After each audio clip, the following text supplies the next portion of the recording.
తెలంగాణలో phone tapping కుంభకోణం ఒక ప్రధాన రాజకీయ వివాదంగా ఉద్భవించింది గత వారం 10 రోజులుగా.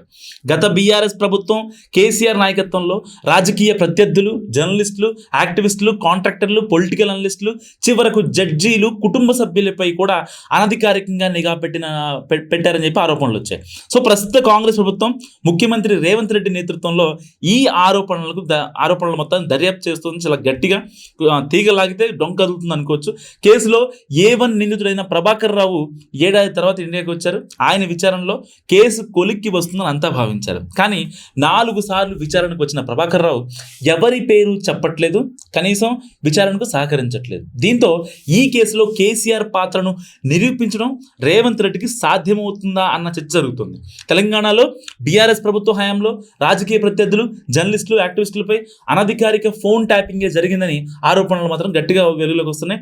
ఏపీలో కూడా కొంతమంది మాట్లాడుతున్నారు, ఎమ్మెల్యేలు, పార్టీల అధినేతలు కూడా మాట్లాడుతున్నారు. ఈ కేసు చాలా మంది నేతలకు ఆగ్రహాన్ని రేకెత్తించింది. ఎందుకంటే ఇది రాజకీయ లబ్ధి కోసం రాష్ట్ర యంత్రాంగాన్ని దుర్వినియోగం చేయడం, ఒక రకంగా ఇది వ్యక్తిగత గోప్యతను ఉల్లంఘించడం చెప్పుకోవచ్చు. 2023 డిసెంబర్లో అధికారంలోకి వచ్చిన రేవంత్ రెడ్డి నేతృత్వంలోని కాంగ్రెస్ ప్రభుత్వం ఈ ఆరోపణలను దర్యాప్తు చేయడానికి గట్టిగా ఇంపార్టెన్స్ ఇచ్చింది. సో నిజానిజాలను వెలికి తీసే ఈ ప్రక్రియ ప్రభుత్వ బాధ్యతాయుత్వాన్ని నిరూపించే కీలక పరీక్షగా పరిగణించబడుతుంది. ఎందుకంటే బీఆర్ఎస్ ప్రభుత్వం కేసీఆర్ నాయకత్వంలో రాజకీయ ప్రత్యర్థులను అణిచివేయడానికి అనధికారిక ఫోన్ ట్యాపింగ్ను ఉపయోగించిందని కూడా ఆరోపణలు ఉన్నాయి. తెలంగాణ ప్రభుత్వం ఈ నిఘా కార్యకలాపాల్లో కేసీఆర్ హయాంలో సీనియర్ అధికారులు, ఇంకా పోలీస్ సిబ్బంది పాల్గొన్నారని కూడా దర్యాప్తులో నిగ్గు తెలియని నిజాలు బయటకు వచ్చాయి. సో ఈ ట్యాపింగ్ కేవలం రాజకీయ ప్రత్యర్థులకే పరిమితం కాకుండా జర్నలిస్టులు, యాక్టివిస్టులు, సినీ నటులు, చివరకు కవిత, వైఎస్ షర్మిల వంటి కీలక వ్యక్తుల కుటుంబ సభ్యులను కూడా లక్ష్యంగా చేసుకున్నట్లు కూడా ఆరోపణలు వచ్చాయి. సో ఈ ఆరోపణలు నిజమైతే ఇది రాజ్యాంగ హక్కులకు, ఇంకా ప్రజాస్వామ్య సూత్రాలకు తీవ్ర ఉల్లంఘనగా పరిగణించబడుతుంది. అయితే కేసీఆర్, బీఆర్ఎస్ నాయకత్వం ఈ ఆరోపణలను ఖండించారు. కొందరు దీనిని రాజకీయంగా కుట్రగా కూడా అభివర్ణిస్తున్నారు బీఆర్ఎస్ నాయకులే. ఎందుకంటే గతంలో వాళ్ళే కదా చేసింది, వాళ్ళ మీద ఎలిగేషన్స్ ఉన్నాయి కాబట్టి. అధికారంలోకి వచ్చిన తర్వాత రేవంత్ రెడ్డి ప్రభుత్వం ఫోన్ ట్యాపింగ్ ఆరోపణలు దర్యాప్తు చేయడానికి ఒక ప్రత్యేక దర్యాప్తు బృందాన్ని కూడా ఏర్పాటు చేసింది. కాల్ రికార్డులు, అడ్డగించిన సమాచారం, నిఘా కార్యకలాపాల్లో పాల్గొన్న అధికారులు, సాక్ష్యాల వంటి ఆధారాలను సేకరించడంపై ఈ బృందం గట్టిగా ఫోకస్ పెట్టింది. సో ట్రాన్స్పరెంట్గా ఒక సమగ్రమైన దర్యాప్తుతో న్యాయం చేస్తామని ప్రభుత్వం గట్టిగా హామీ ఇచ్చింది. సో దాని మీద ఇటు తెలుగు రాష్ట్రాలు ఈ రిపోర్ట్పై చాలా ఇంట్రెస్ట్గా వెయిట్ చేస్తున్నారు. అయితే కేసీఆర్ ప్రత్యక్ష పాత్రను నిరూపించడం సవాళ్లతో కూడుకున్నది ఇక్కడ నిజంగా. ఎందుకంటే నిఘా కార్యకలాపాలను కేసీఆర్ లేదా సీనియర్ బీఆర్ఎస్ నాయకులతో స్పష్టంగా అనుసంధానించే ఆధారాల ఆ లూప్ని దర్యాప్తు దాన్ని ఎస్టాబ్లిష్ చేయాలి ఫస్ట్. సో అధికారిక ఆదేశాలు, సమాచారాలు లేదా కీలక ఆపరేటివ్ల నుంచి ఒప్పుకోలు వంటి ఆధారాలు అవసరం. ఇవి ఈ కార్యకలాపాలు సున్నిత స్వభావం కారణంగా, ఎందుకంటే చాలా సెన్సిటివ్ ఇన్ఫర్మేషన్ కాబట్టి కొంచెం ఆ రహస్యాలు పొందడం అనేది కొంచెం కష్టం.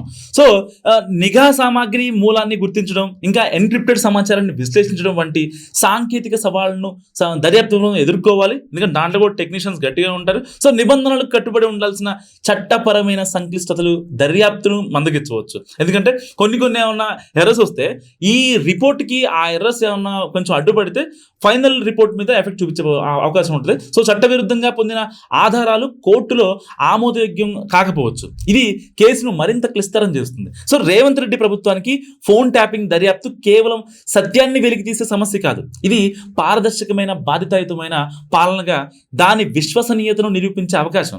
కేసీఆర్ పాత్రను విజయవంతంగా నిరూపిస్తే కాంగ్రెస్ పార్టీ ప్రజాస్వామ్య విలువలకు గౌరవించే పార్టీగా దాని ఇమేజ్ని బలపరుచుకోవచ్చు. సో ఆధారాలను సమర్పించడంలో విఫలమైతే రాజకీయ ప్రతీకారం ఆరోపణలు ఎదురవుతాయి కాంగ్రెస్ పార్టీకి. ఇది ప్రభుత్వ స్థానాన్ని బలహీనపరుస్తుంది.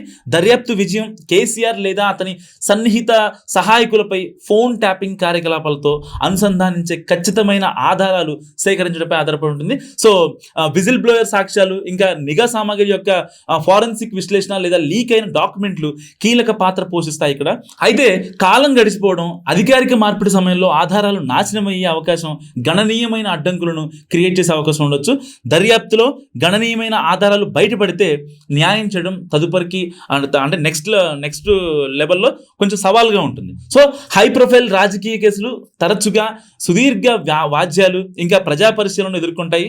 దర్యాప్తు రాజకీయ ప్రభావం నుంచి స్వతంత్రంగా, నిష్పక్షపాతంగా ఉండేలా ప్రభుత్వం నిర్ధారించాలి.